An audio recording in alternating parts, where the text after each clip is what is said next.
Next, we have Kerry Parker and Samantha Sommer. Kerry Parker has worked for the City of Alameda Public Works Department for the last 15 years. She's currently tackling the reduction of single-use plastic disposable food serviceware. It says here that Kerry sometimes loses sleep worrying that she'll forget to tell her server that no thank you, she doesn't need a straw. All right, Samantha Sommer is the Waste Prevention Program Manager for Clean Water Action, and she's currently a project partner in the US-based Break Free from Plastic movement and co-chairs the Clean Seas Coalition. They're going to speak on Straws on Request and Rethink Disposable, Unpackaging Alameda Initiative. Welcome.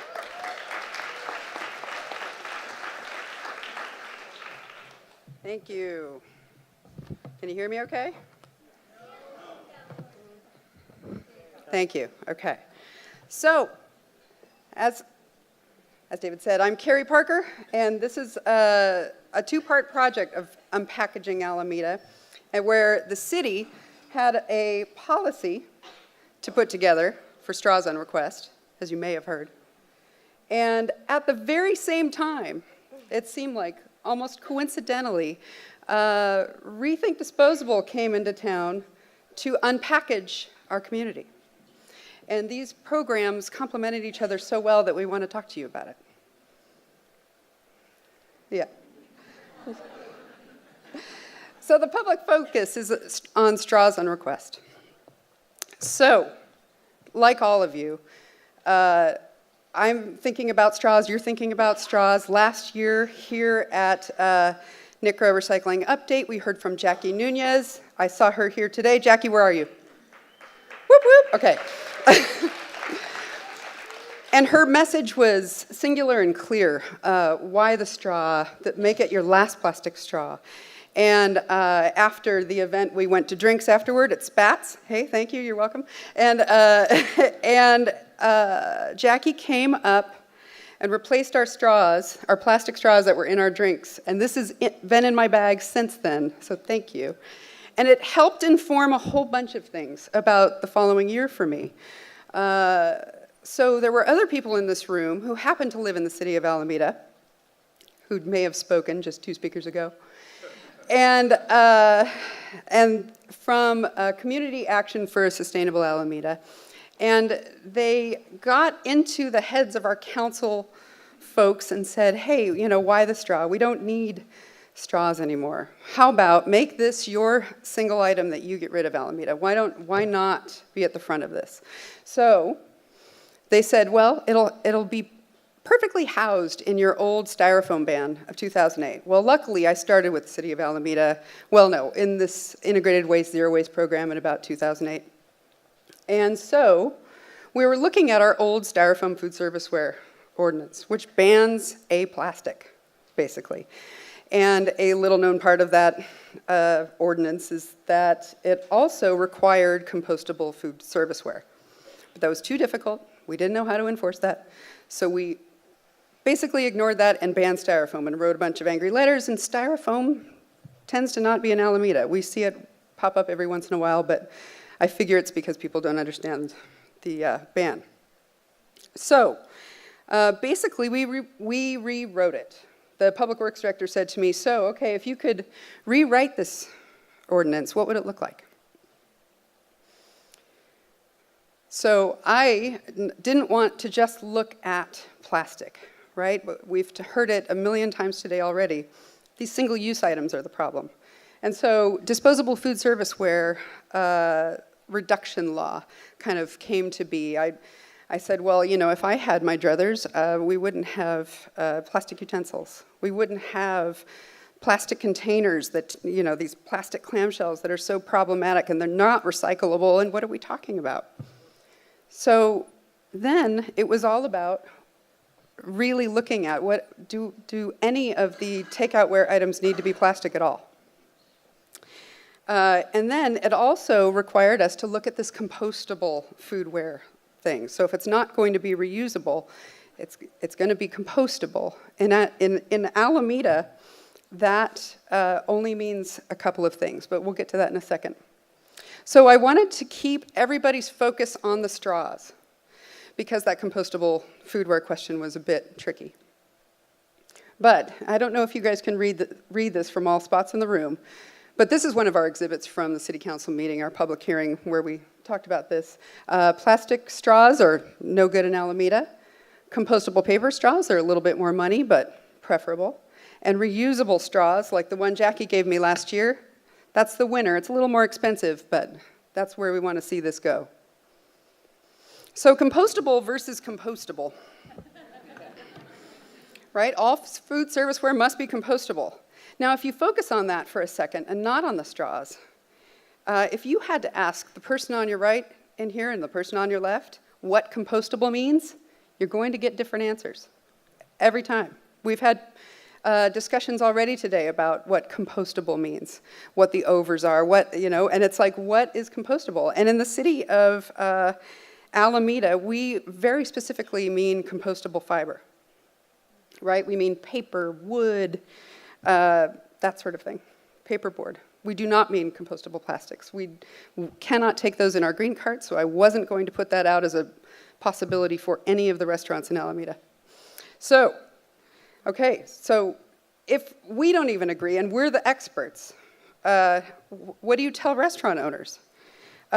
So all of these things must be compostable. If you do give out a straw then, right at that moment, and I'm a customer and I say, well, I would like a straw. What should that straw be made out of? Paper, or? Reusable, right. What about clamshells? It should be made out of? Or? Metal. Bagasse, right? Totally acceptable. And what about plates, and what about cups, right? Cups. What about cold cups? Paper. What about hot cups? Right? And you can tell that we are starting to attack a very favorite cold cup drink. So the law went into effect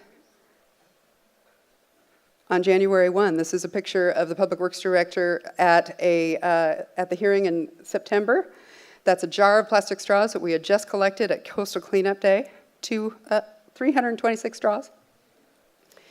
And it passed unanimously. Second reading passed unanimously. As of January 1 of this year, we banned plastic straws in the City of Alameda.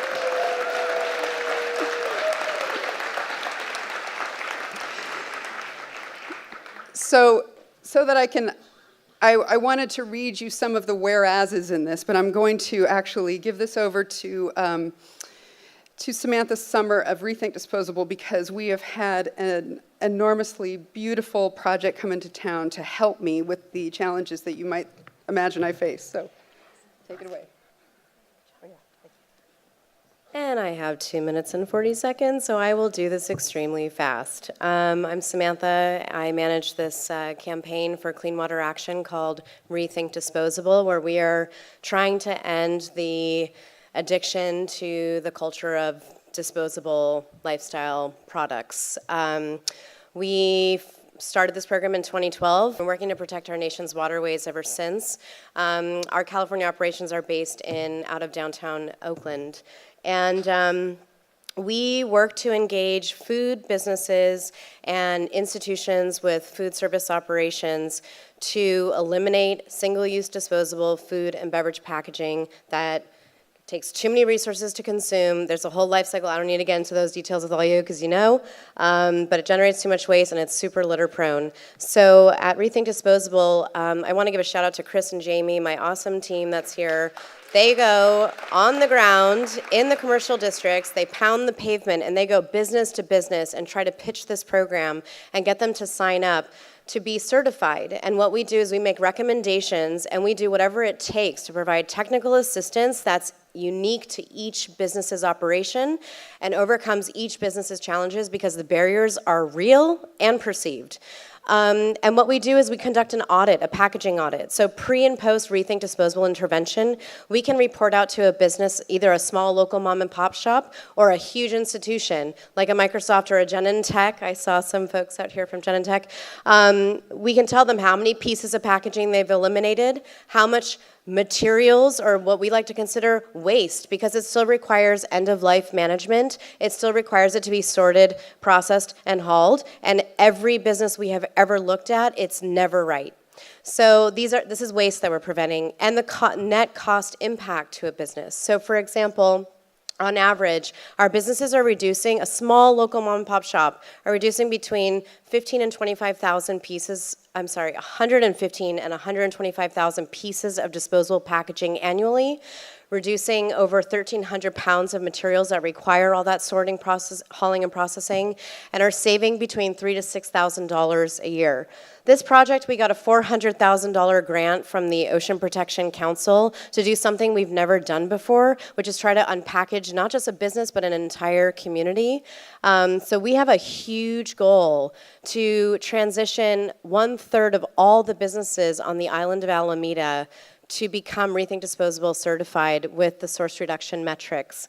I will quickly tell you that where we are concentrating all of our business outreach and certification are in those red zones, which are the most litter-impaired business commercial districts. I just want to show you the faces of our businesses, because what's so neat is that these business owners call our auditors, we don't call ourselves auditors out there, but they call them friends. We really work to make this program work for them, and it takes money and it takes time, but this is how we get businesses to change and sustain those changes over time, and that trickles down to the customers. So these are just, I was going to give you a few of the numbers, but I don't think I have time.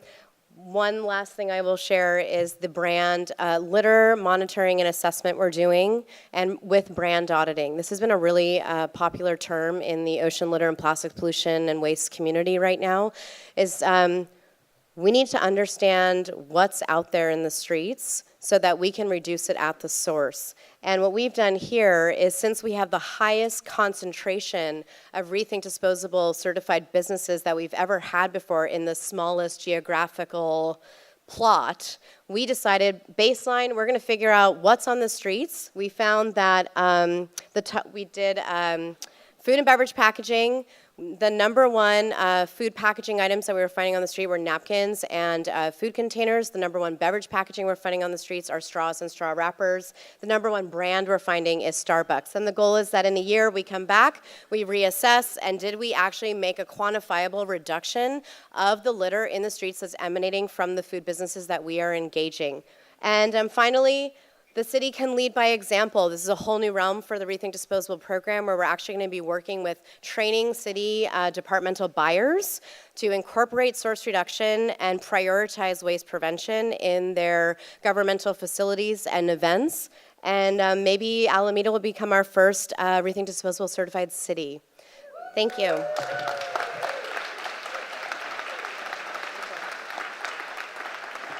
All right.